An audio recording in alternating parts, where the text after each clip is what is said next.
Teacher talking sports, what it does, what it do, how we living. It's about the mid-season point of the MLB season. I'm gonna do a video I enjoy doing. It's my all mostly went undrafted fantasy baseball team, the mid-season version. So get my catcher, first base, second base, shortstop, third base, three outfielders, five starting pitchers, one relief pitcher. That mostly went undrafted. Now, how do I decide if a player mostly went undrafted? I use the website Fantasy Pros. It takes the average draft position of each player. If it's over 300, well, it uses a consensus draft value across 6 popular league hosts. So their average draft position prior to the season. So why 300?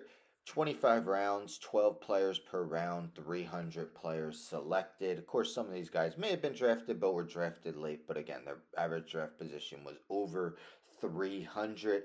So, at the end of the season, I'll do this as well, see how much of it's the same. I'll also do all disappointing, but I'll wait for the end of the season to do that. But let's get into it, starting with the catcher of this team, Connor Wong of the Boston Red Sox. He's batting a stellar 328. Now, he doesn't have enough plate appearances to be eligible for the league leaders, but for the catcher position, that's absolutely incredible. It's a little bit of pop in his bat with 7 home runs, 30 RBIs, much different than last season where he was a stellar defensive catcher but batted just 235. First base, Jake Cronenworth, a 2-time All-Star, but had a disappointing 2022 and 2023. Last season batted just 229. This season it's at least a respectable 263.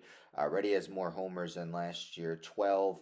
Also 52 RBIs, so on pace for over 100 RBIs this season. Only had 48 RBIs all of last season. Second base, Bryce Terang of the Milwaukee Brewers.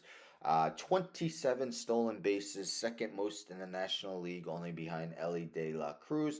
Terang last season only batted 218 in what was his rookie season. This year, it's all the way up to 288. 39 runs scored, 32 runs driven in, but the stolen bases definitely provide a ton of value for Terang. Third base, shortstop, another young player, Zack Neato of the Los Angeles Angels.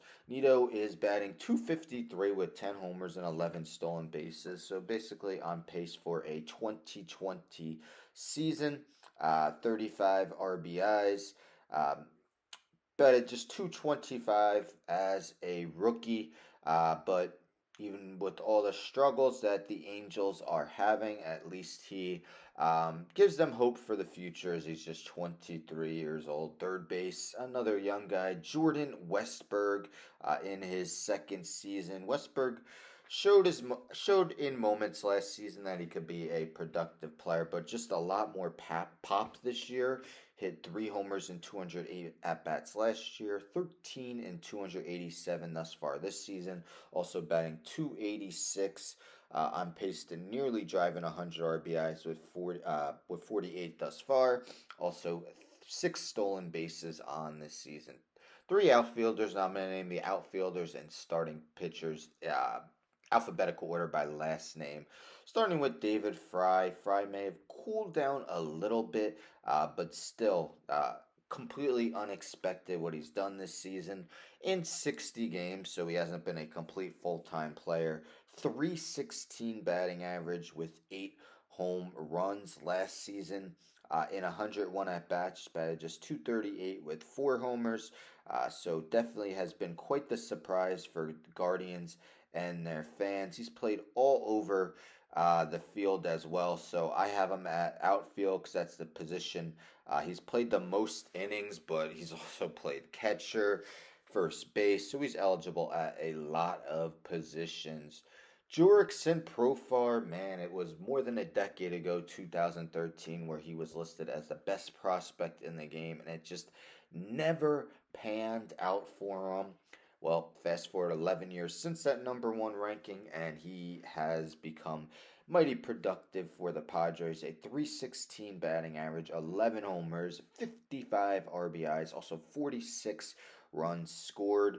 Actually leads the NL in on base percentage. I get most leagues don't count on base percentage, but still. We've been waiting a while for this Profar breakout, and it's happening at the age of 31. Hector Ramos of the San Francisco Giants, seen as one of their top prospects, but really hadn't produced in the big leagues. 34 games career in the big leagues coming into this season. Now, he's also been part-time. He called up later in the season. 46 games, but in those 178 at-bats, a 281 batting average with 10 homers and 35 RBIs. So you figure if he was playing the whole season, think how much better his numbers would have been, but definitely an outstanding guy to have. Age of 24, if you picked them up in fantasy, you've definitely been reaping the rewards. My 5 starting pitchers, again alphabetical by last name, starting with Garett Crochet of the Chicago White Sox. Now, Crochet had been a relief pitcher, never made a start in the big leagues. Well, this season in 17 starts, 6 wins, 3.05 ERA, AL leading 130 strikeouts and a 0.94 whip, 12.4 strikeouts per 9 innings. He's also been pitching great of late. 4 of his last 5 starts, he's given up 1 run or less. Jack Flaherty of the Detroit Tigers. Now, it was 2019 where Flaherty looked like he could be a future superstar at pitcher, and kind of has been injured, hasn't pitched as well since then. Up to 28-year-old in his first year with the Tigers, 5 wins and 15 starts, a 3.24 ERA, 115 strikeouts in 89 innings, and exactly a 1 whip. So he did give up 5 runs and 5 2/3 in his last start, but still awesome numbers for Flaherty, and definitely one of the main guys on the trade block. There's a decent chance that he gets traded before the deadline. New York Yankees, who have been without Garrett Cole for much of the season, so shout out to Luis Gil, the 26-year-old, really coming out of nowhere. Made 7 career starts in the big leagues. They came in 2021 and 2022. Well, this year in 16 starts, a 9 wins, 3.15 ERA, 99 strikeouts in 85 2/3 innings, and a 1.12 whip. Yes, the walks per 9, 4.7, would love to be lower, but he's given up 5.4 hits per 9 innings. He's given up 12 runs in his last 2 starts, so that's definitely hurt his numbers, but could really be seen as a Cy Young candidate prior to those 2 starts, and still well above average numbers for the season. Rodrigo Lopez of the Atlanta Braves. Now, Lopez had previously been a starter, but really since 2022, a little bit of 2021, had been pitching in relief. Well, the Braves acquired him, put him back in the rotation, and boy, has he panned out. In his 14 starts, 6 wins, a 1.70 ERA, 81 strikeouts in 79 1/3 innings, and a 1.11 whip. Incredibly awesome numbers for Lopez, who in his previous years starting, I mean, you look at 2019, a 5.38 ERA, 2020, 6.49. Pitched better out of the pen, but it was questionable whether he'd be able to do it at a high level again in the rotation, and the Braves the Braves gamble paid off, as the 30-year-old has been quite awesome. And another quite awesome pitcher this season, Ranger Suarez of the Philadelphia Phillies. Arguably the NL Cy Young favorite in his 16 starts, 10 wins, 1.83 ERA, 99 strikeouts in 98 1/3 innings, and a 0.92 whip. Last season had a 4.18 ERA. Season prior to that, a 3.65 ERA. So was one of those guys who was on the edge. Probably got drafted in a few leagues, but again, his average draft position was after 300, and Suarez has the Phillies with helping lead the Phillies to the best record in baseball thus far, and we'll see if he starts for the NL All-Star team. And my relief pitcher, let's go with Kirby Yates of the Texas Rangers. Now, Yates was one of the best relievers in the game in 2019.